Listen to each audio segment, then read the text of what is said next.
saw this glow of light, just this kind of a halo of a light, just kind of beaming out. He wanted to tell me about a crash of some sort of craft that had occurred on his ranch. He would wad it up in his hand. When it hit the table, it spread out just like water with no wrinkles. And it looked like there was a hieroglyphic type writing written along the inside surface of the I-beam. They had no earlobes. They had 2 ear canals, 2 very small orifices for the nose, a concave face. Oh yes, it was a cover-up from the beginning.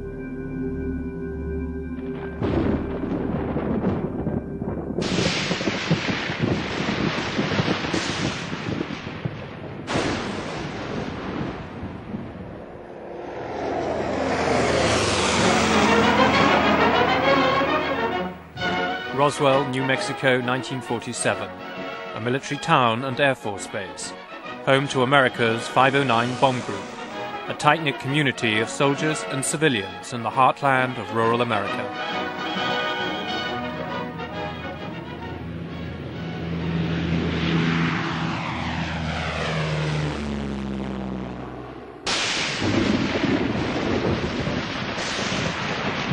In the summer of 1947, the whole of America was gripped by a wave of sightings of flying saucers.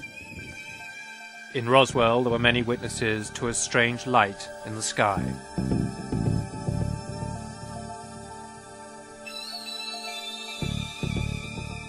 But it was just going in a northerly motion at a pretty rapid speed, but nothing like a falling star or a meteorite. So bright like that, you couldn't look direct at it very long at a time. Then you had to look to the side of it, just like looking into a bright sun. William Woody is 61, a pig farmer who worked for the local bus company in Roswell. He remembers to this day what he saw on the night of the 4th of July, 1947. I was 13 years alive, and that was the first time I'd ever seen anything like that. We got in the old truck one morning and headed north out 285 just to see if we could locate it. Every exit or path off of the highway was blocked off with the military sentries, and said that it was under investigation and nobody was allowed to go either east or west off of the highway.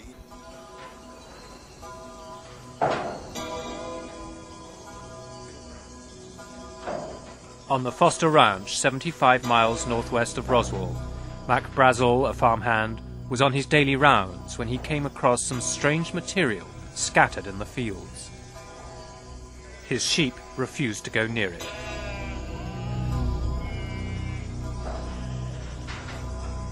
Unable to identify what it was, Brazel travelled 20 miles to show his nearest neighbour what he had found. Loretta Proctor is 83 and still lives on the same ranch near Corona, north of Roswell. She remembers Brazel arriving on horseback with a collection of strange material. He showed us this piece that looked like plastic or wood of some kind, and he said that there was some metallic-looking stuff that when you crushed it, it just straightened right back out. It wouldn't stay crushed. And there was some beams or something that he said had kind of pinkish purple printing on it. Well, we told him it's probably a UFO and he should report it.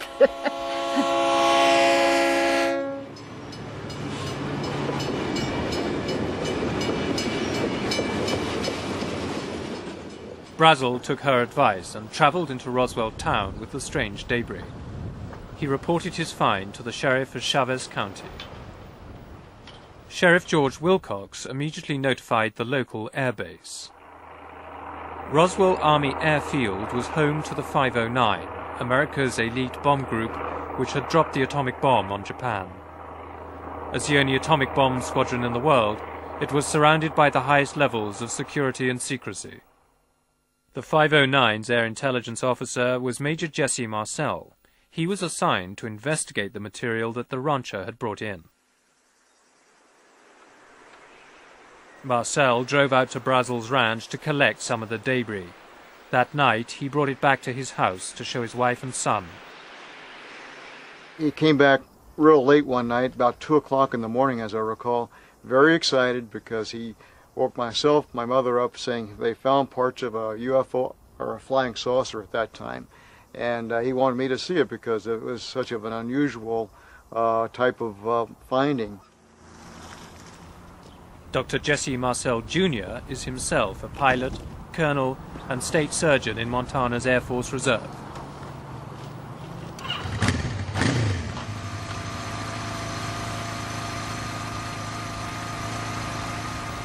In 1947, he was 12 years old, but he vividly remembers the extraordinary nature of the material he saw that night in Roswell. As I recall, the most unusual part of the debris that I saw was the I-beam fragments, or what I recall as being I-beam, because they were very light, very strong, and they had some writing along the inside surface of this. And that was the thing that really set this apart from anything I'd ever seen before. Dan Dwyer and his colleagues in the Roswell Fire Brigade were also involved. The firemen were shown some remarkable material with curious properties. Dwyer's daughter Frankie was in the station at the time and remembers picking it up. When I would wad it up, it was like I had nothing in my hand. I couldn't feel it touching my skin. It was real weird. Drop it on the table and it was just like water, the way it would spread out. Meanwhile, Major Marcel brought the material he'd recovered back to Roswell Army Airfield. The commanding officer, Colonel Butch Blanchard, surprisingly ordered his public information officer, First Lieutenant Walter Haut, to issue an astonishing statement to the press. I was instructed by Colonel Blanchard to put out a press release which in effect stated that we had in our possession a flying saucer. In essence, it said that we have in our possession a flying disc. It was picked up on a ranch, and I can't remember if I said northwest of Roswell, brought into town by Mac Brazel, a ranch foreman, and the material was flown to higher headquarters, 8th Air Force, General Ramey. It was an announcement that stunned the world. The London Daily Telegraph reported that although no details were given of the craft, the Air Force claimed that it was of a flimsy construction, like a box kite. A small town in America had become the center of the world's attention. There was a tremendous amount of excitement because here I am, a little country editor in a small city in New Mexico, talking to Paris and Rome and London and Tokyo, and I can't remember all of them. Spent the whole afternoon on the phone. And I know that my counterparts at the Roswell paper and probably at the radio stations did the same. But there was a lot of excitement.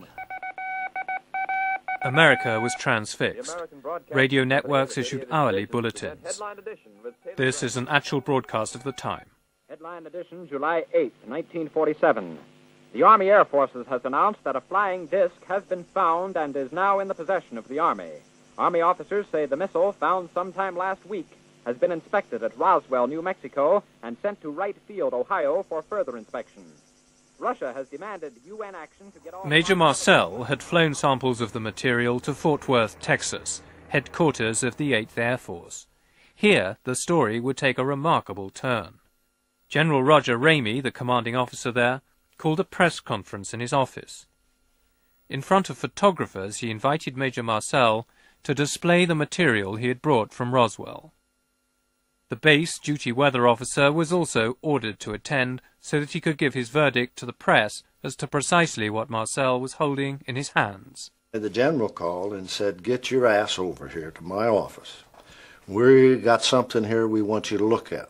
And aye, sir. And he says, "If you've got a car, fine. If you haven't, get one. Get the first means of transportation and get over to my office." And when I saw that, I said, "Is that your flying saucer?" And they said, "Yeah." And I said, "Well, hell no. That's a Raywin target and balloon. And if it isn't," I said, "I'd eat it without salt or pepper. I know what that is." "Are you sure?" Yes, I'm sure. I know what that is. This is what I would like to show you. In here, this is the photograph of the debris that was seen in General Ramey's office at Carswell Air Force Base in Fort Worth, Texas. This is my father holding up what is very obviously parts of radar target with balloon debris. In here you see balsa wood fragments. You have actually parts of the balloon envelope in of itself, and you have what looks like paper-backed metal foil. And to emphasize this, this is not what was seen on the floor of our kitchen that evening or that late early morning hours in 1947. This is totally different. The implication is that Major Marcel may have been ordered to take part in a cover-up that involved switching the material from Roswell for a common weather balloon. General Ramey and the Air Force now discounted their earlier press announcements that they had found a flying saucer. The story was officially dead. But back in Roswell, those who had reported the original story found that the military were behaving somewhat strangely over what they now claimed was merely a weather balloon. Frank Joyce had been the first to announce the original news of the flying saucer at local radio station KGFL just a few hours earlier. I got a phone call. Well, I got a number of phone calls, but the one that really got my attention was purportedly from the Pentagon. There was a young lady on the line saying, Colonel so-and-so, this is the Pentagon calling. And this was within a few minutes of it going out on the wire. And the voice on the line says, who is this? I tell him. He said, you put that story on the air about the flying saucers? And I mean, his voice was, you know, the type that really conveys menace and power. And I said, yes, I did. And he says, you're going to get in a lot of trouble for this, or made some threatening comment. And I said, look, I'm a civilian. You can't talk to me this way. You can't treat me this way. You can't tell me what to do in stories I put on the air. And he says, I'll show you what I can do. And bang, hung up the phone. And the voice at the other end of the line showed exactly the power that he had to the owner of the radio station. I got a call from Washington from one of the offices of one of the senators saying, look, if you put out any stories on this thing, you're going to lose your license. And it's not going to be over a period of time. It's going to be the same day that we tell you that you're off the air. Frankie Rowe, the fireman's daughter who had handled some material, had always regarded the Air Force in Roswell as friends of the town. But an unexpected visit from the military to her home would now cast the Air Force in a sinister new light. He had this club, or stick, or whatever it was, and he was beating it on his hand. And he would hit it. Every time he would say something, he'd hit his hand. And he said, I want you to know you were never there. I didn't understand what he meant, because I said, yes, I was. And he said, no, you weren't. I said, yes, I was. And he said, can't you get this through your head? You never saw anything. You were not there. You don't know anything. And he said, you know, this is a big desert out here. We can just take you out in the middle of this desert and no one will ever find your bodies. He said, you'll be nothing but bones and nobody will ever know what happened to you. And I told him I would not talk about it. If it were not for the threats, the entire Roswell affair could be viewed as nothing more than an embarrassing mistake. But in 1965, Butch Blanchard, now a four-star general, attended a reunion dinner in Roswell, and the incident had not been forgotten. He had been the commander here in 1947, and I was at a table with the general and several other locals when they were interrogating him about the 1947 incident, and he declined to answer any of the questions, except he did comment that it was the damnedest thing he'd ever seen. He never would discuss it, but several months later, one night, I badgered him again, as I like to do, and he said, well, and he paused. He said, I'll tell you this, and I'm paraphrasing him because I don't remember exactly how he said it, but in essence he said, what I saw I've never seen before.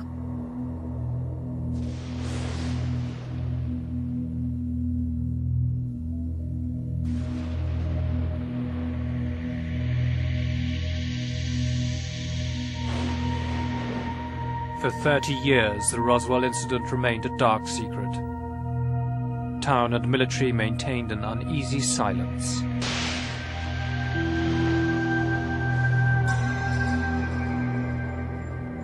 The story didn't see the light of day until 1978, when Jesse Marcel, the 509's intelligence officer, went public with an appearance on American television. I was amazed as to what I saw. The amount of debris that was scattered over such an area. It took me a while to realize that there's something strange about it. But the more I saw the fragments, the more I realized that it wasn't anything that I was acquainted with. I proved by trying to burn it, it wouldn't burn. I tried to break it, it would not break.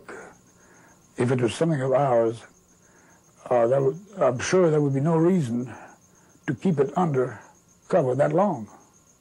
If it's an alien spacecraft, there's another reason why it would not never be known by anybody here until they found out more about it. I sensed that there was a cover-up someplace about this whole matter. In 1947, General Ramey's chief of staff was Colonel Thomas DuBose. Shortly before he died, he was interviewed on home video. As a retired brigadier general, he is the highest-ranking officer ever to comment on the Roswell incident. It was a cover story. The balloon part of it is the story that's to be given to the press, and that is it, and anything else, forget it. And McMullen, if you ever knew him, if you told him that he wanted to run something, he goddamn sure ran it. He knew every facet of the operation. He's a busybody. He wanted to know what the hell was going on, who was pissing on the sidewalk, and all that sort of thing. General McMullen, the deputy head of Strategic Air Command at the Pentagon, was in charge of the entire operation, according to General DuBose. McMullen told me, you are not to discuss this, and this is a point of which this is more than top secret, as he said. It's beyond that. It's within my priority as deputy to George Kenney, and he in turn responsible to the president. This is the highest priority you can exist, and you will say nothing, and that's the end of it. And Jesus, that's from the commander-in-chief, and you forgot about it. The revelations of DuBose suggest that the American Air Force did indeed have something important to hide. There's no question about that. General DuBose said that specifically to us, that the balloon explanation that the Air Force offered was a cover story to get the reporters off General Ramey's back. So we have a wide body of testimony that it was a cover-up. We have military witnesses saying they were sworn to secrecy. We have radio employees telling us that they were told if they broadcast their interview with Mac Brazel, they better look for a new job because they'd be out of the radio business the next day. We can show that beyond a shadow of a doubt. There's no question there was a cover-up. The question is, what were they hiding? What could the Air Force have been hiding for the last 40 years?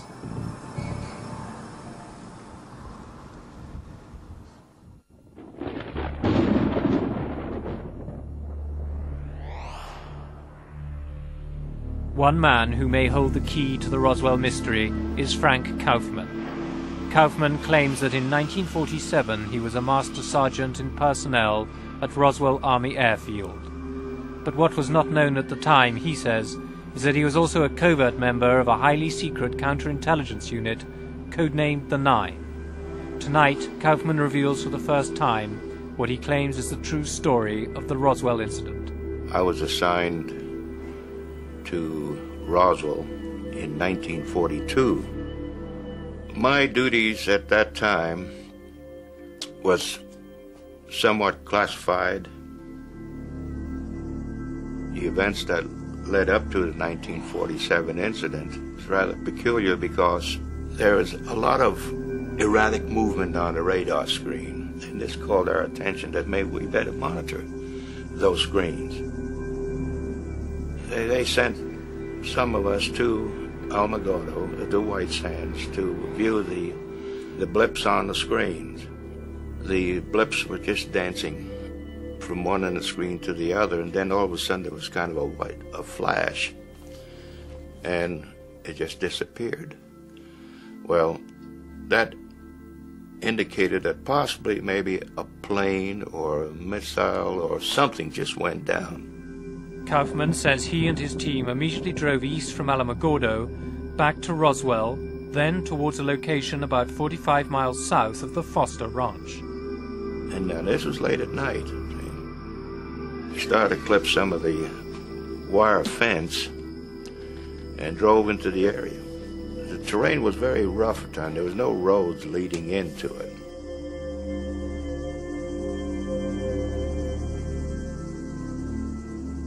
We saw this glow of light, just this kind of a halo of a light, just kind of beaming out.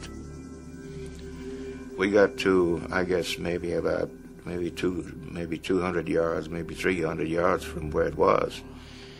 And we learned right then and there it wasn't a plane, it wasn't a missile, it was kind of a strange-looking craft that was embedded in the arroyo. See? The size of the craft, I would say possibly maybe around 20, 25 feet in length, and it was open and kind of halfway, and one body was thrown up against the wall of the arroyo. The other one was half in and half out of the craft. And when we got in close, we noticed that there were probably 3 others inside the craft.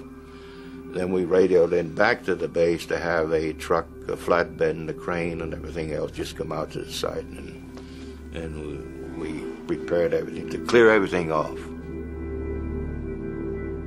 Frank Kaufman provided us with what he claims is a copy of his official report on the Roswell incident.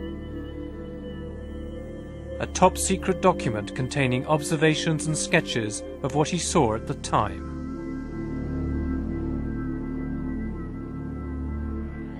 We saw panels of controls. We couldn't make them out. They were writings. We didn't know what it. We couldn't decipher it or anything of that nature. And the underbelly of the craft had a series of cells, quartz type cells, sort of glass-looking cells, Arctic in shape.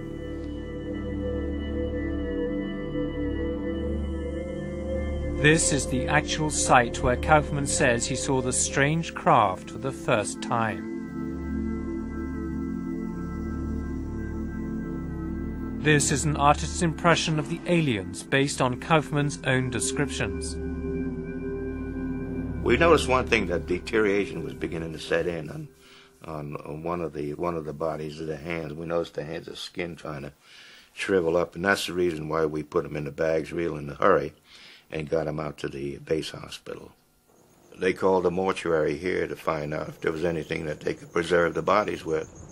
The base also inquired about the availability of child-sized coffins, and later there was another call to the town undertaker.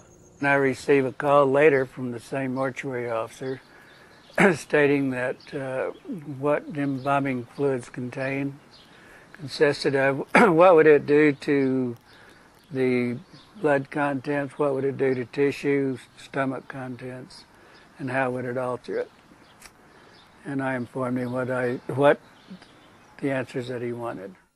Glenn Dennis also had the ambulance contract to ferry any injured servicemen to the base. That same day, he took an airman to the hospital and was amazed to find himself being roughly escorted off the base by military policemen who told him he had no right to be there.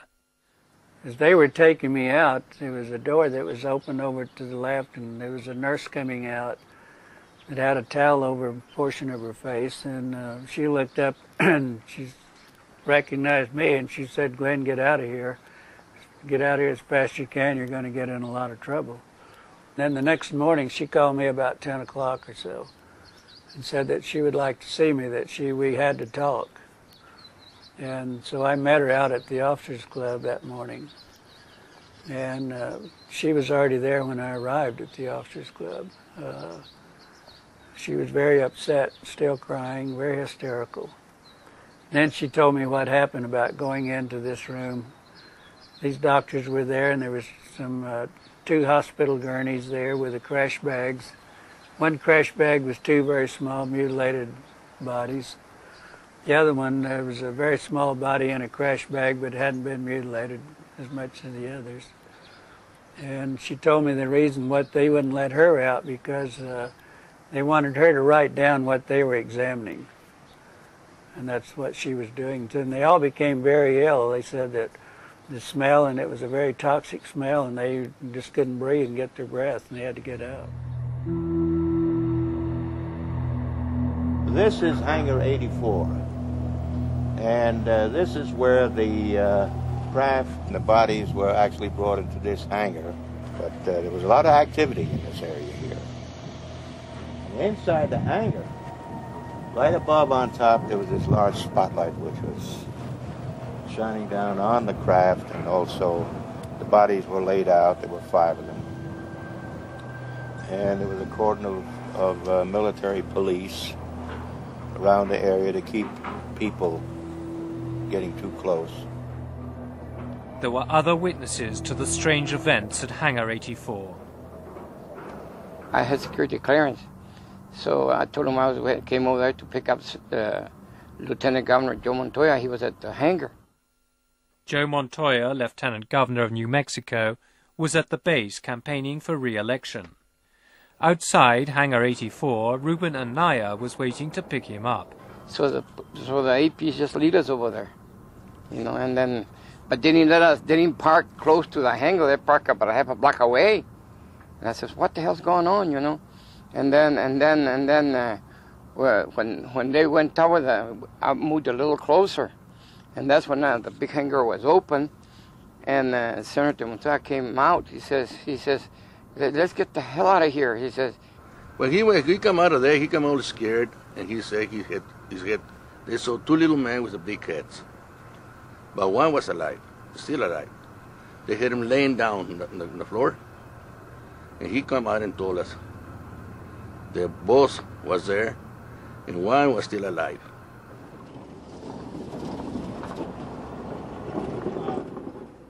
There were other witnesses with strange reports of aliens. Fireman Dan Dwyer told his daughter Frankie what he had seen. He said it did not come from this world. Did not look like anything he had ever seen. And he said there were little people out there. And Mother asked him what he meant by little people, and he said they weren't human people, but they were little people. He said there were 2 that were already dead when they got there, and they were put into body bags. And I don't know if the one that was still alive had put them into the bags or if someone assisted at the time. There was one that was still alive and was walking around. At the sheriff's office, Sheriff Wilcox's wife later told her daughter what had really happened. She said that there was a flying saucer, and that they even found some bodies by it, and one of them was alive, and that the Army, Air Force had come and threatened my father and his family to not mention anything at all about it. According to Frank Kaufman, the debris and bodies were flown to Air Force Intelligence Headquarters at Wright Field, and another consignment was sent to Andrews Air Force Base in Washington. How high did it go? All the way to the president, I was told. President Truman. The fact is, there is no proof, evidence, documentation, physical evidence of any sort to prove that your story is true. That's right. You have to accept it. I mean, you either believe it or you don't. I mean, see. There is no independent evidence to corroborate Frank Kaufman's story. Proving his involvement in clandestine operations, he claims, would be in breach of his military oath.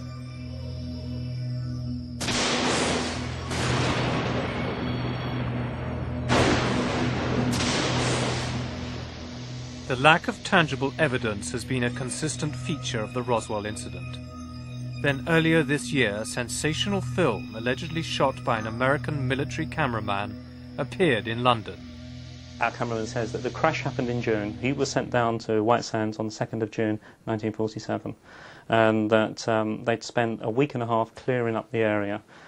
He also explains that when they first arrived at the site, the area had been cordoned off, and that no one went anywhere near the vehicle. The ground surrounding the vehicle was hot. He said the creatures were all laying by the side, holding onto these oblong boxes which they wouldn't let go. And after a few hours, when the military moved in, the instruction was to move away all the loose debris and the creatures.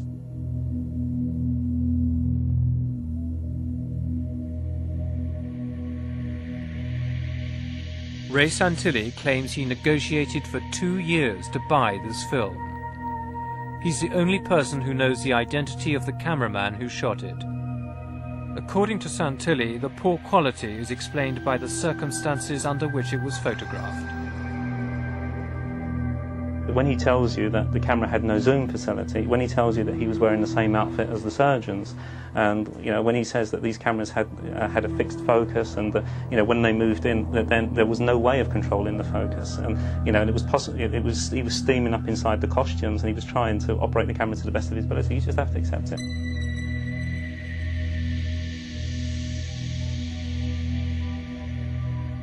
The other question is, well, why isn't it a fixed camera? Why isn't it a camera fixed above looking at the body? But then his argument is that, well, surgeons were bending over it all the time, and the only way you can get to see these things is by moving around. And the camera that he detailed as using, we checked at the museum, and it's a handheld camera. Despite repeated requests, Ray Santilli has been unable to arrange a meeting between us and the cameraman. So far, we have no real proof of his existence.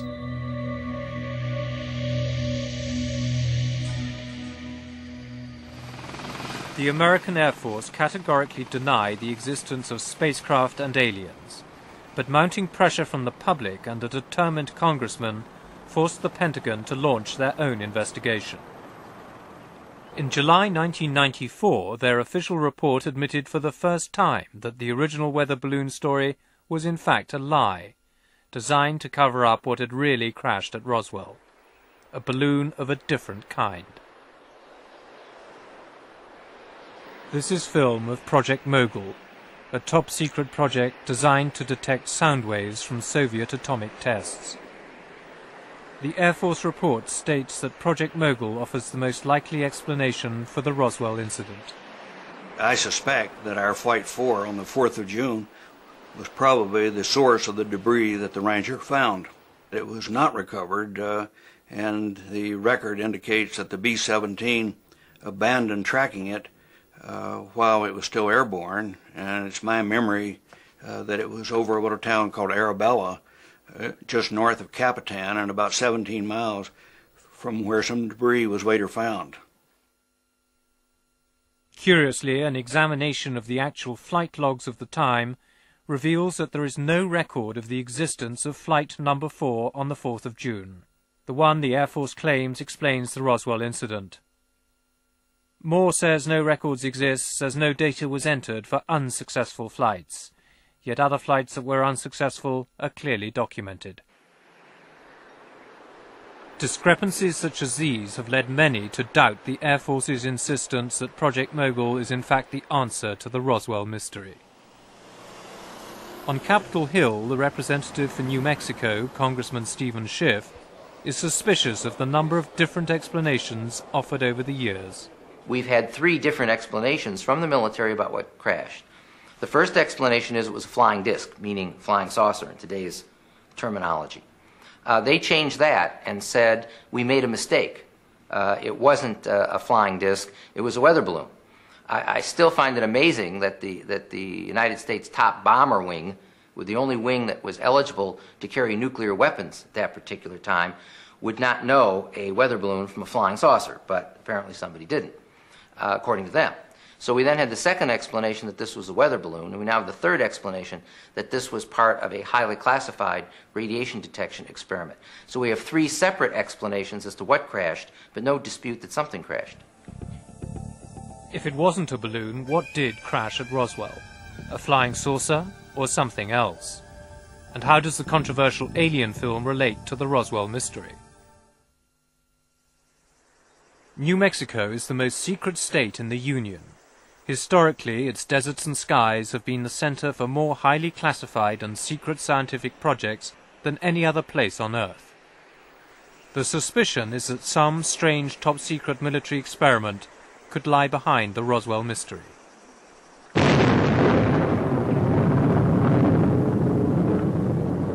"50 years ago, the first atomic bomb was detonated in the Trinity test near White Sands. This summer, stealth warplanes were still on test flights in the skies above New Mexico.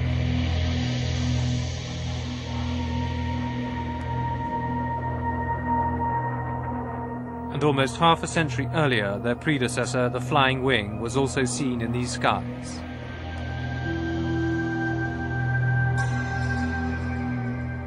In 1947, White Sands was the location where America developed its early missile technology with V-2 rockets captured from the Nazis. Nazi scientists had been secretly relocated at the end of the war to develop the first stage of America's space program. Wernher von Braun, the inventor of the V-2, was in charge of the operation. It is known that animal experiments were part of the American space program in the 1950s. But could there have been any as early as 1947? One series, which was known as Project Albert, which launched a chimpanzee or a monkey, a small monkey, in one of the nose cones. Needless to say, the monkey didn't survive due to some technical difficulties with the nose cone in re-entering into the Earth's atmosphere. When was that?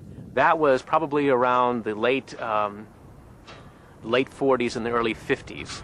And this was even before the famous Ham, the space chimpanzee, which was trained over at the Alamogordo Air Force Base. Could it have been as early as 1947? Probably around 1947. I know that Project Albert began with, I believe, V2 number 47. Our investigation reveals for the first time that animal experiments may have been conducted much earlier than was previously thought. If so, then could the Roswell incident have been some highly secret experiment that went catastrophically wrong? Is it possible that a V-2 rocket with animals on board could have gone astray and may account for the descriptions of bodies and strange debris offered by so many witnesses at Roswell?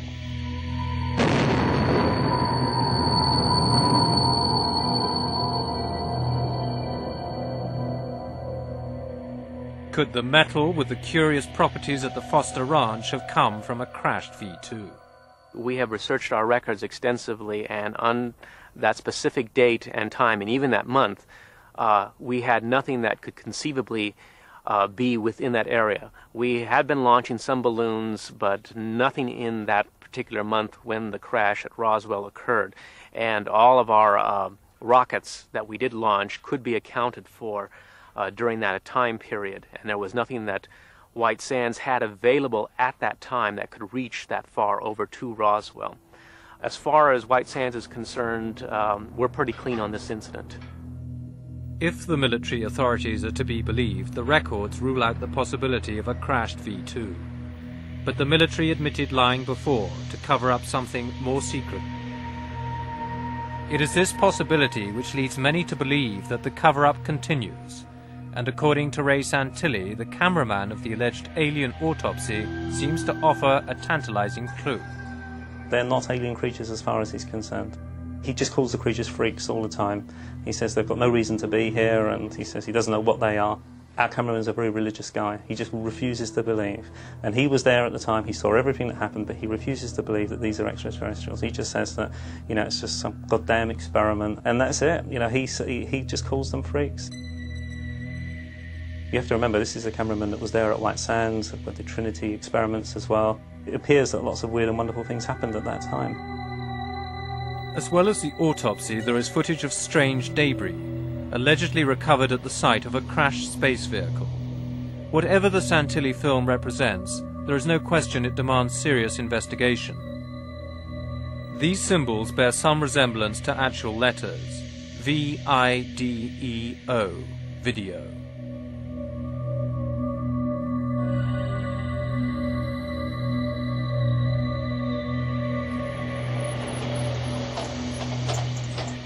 Despite doubts about its authenticity, we took the film to America to show to some of the witnesses that we originally interviewed about the Roswell incident.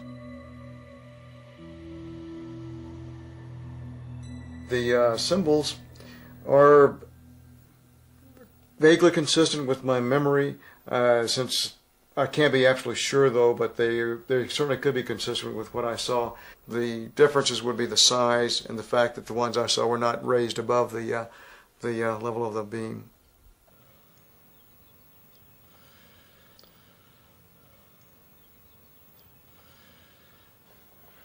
I'm trying to count the fingers in there. That's 6. I don't recall 6 fingers though. I don't know. I won't swear to it, John. I don't recall those 6 fingers though. To be honest with you, it doesn't look too close to the Roswell incident. I can say that much. Dr. Ian West is one of Britain's leading forensic pathologists. He's frequently called upon by Scotland Yard in murder investigations. The blood pattern is unusual. You don't normally get, that incision has been open for some time now. We've got 4 little trails running from it. Although we have a number of quite distinct linear trails, dark trails, which look like blood trails, they're not of the nature that I would expect to see at a post-mortem. I would see some more smearing, some more irregularity in the blood loss from the margins of the incision.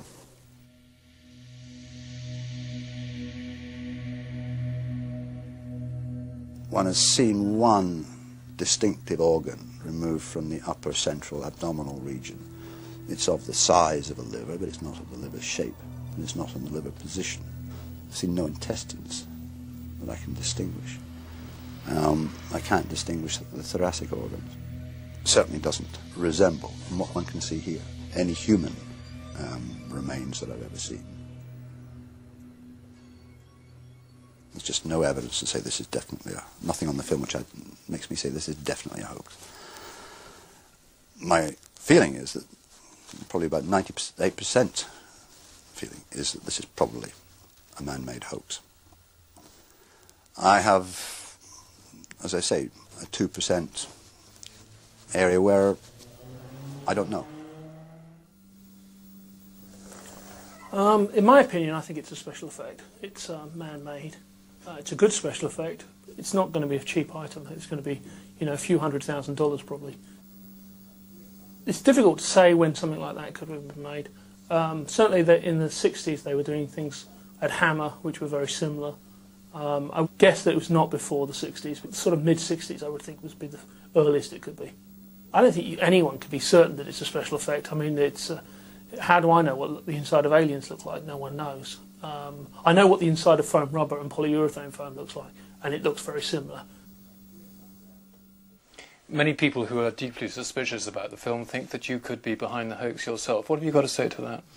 I'll still go back to what I said before. If someone, even if it was our company, wanted to hoax a piece of footage, why not do the job properly? Why not create something that really looks like an alien creature?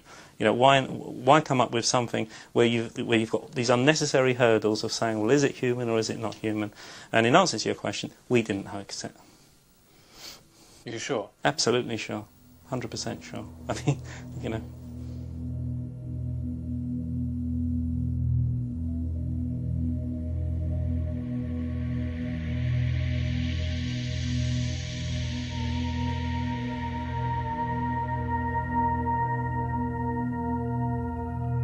As of this moment, there is no conclusive evidence to prove that the film is either genuine or a hoax. Establishing its provenance is a critical factor in moving the Roswell mystery closer to resolution. One vital step would be to have the film chemically analysed by a photographic laboratory. Are you going to provide proper a film extract which can be properly tested by Kodak, which has proper images on it? I'll provide you with a film. I'll provide you with what I can, which will be a film with image, and the only way that I can do that is by securing some film from the collector that booked the first autopsy, which is currently en route to us. So far, no suitable film extract has been provided for laboratory tests. But we continue to press for it.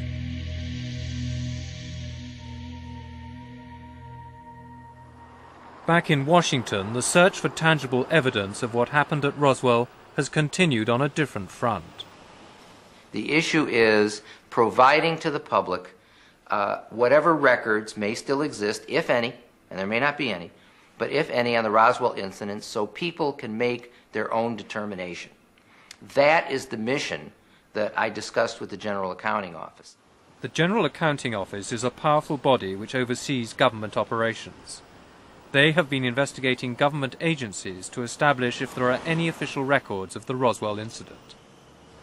In July this year, the GAO reported that the Air Force had destroyed their records relating to Roswell. For conspiracy theorists, it sounds all too convenient. But one man who would know if Roswell ever figured in secret files is Frederick Durant. In 1952, he investigated the whole question of flying saucers for the CIA. If there had happened in 47, we would have known about it in 52 or 53 when I was involved. And I truly believe that we had the best information available in the intelligence community, including the White House and the National Security Council. And the investigation would certainly have, in fact, it was not even considered in the Blue Book because it was meteorological balloon wreckage. But you are absolutely convinced that what you have told us what you saw and that is 100% accurate? I am absolutely 101,000%. It's the truth. The whole truth and nothing but the truth? That's right. As Ripley would say, believe it or not. For nearly 50 years, the Roswell incident has defied all attempts at rational explanation. In the world of UFO mysteries, it has become the most celebrated of them all. In the absence of any physical evidence, it all comes down to a question of faith. In the course of our investigation, we have encountered a wilderness of fact and fantasy. Credible witnesses relating credible tales with apparent sincerity. Incredible characters make outlandish claims that cast grave doubt on their own rationality.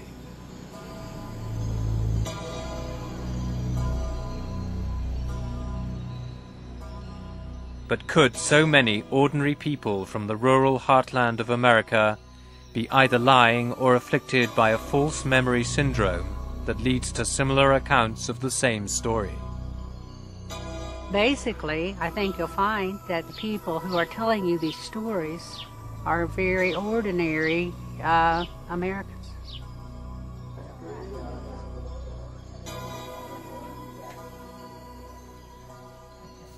I know it happened. I know it was real.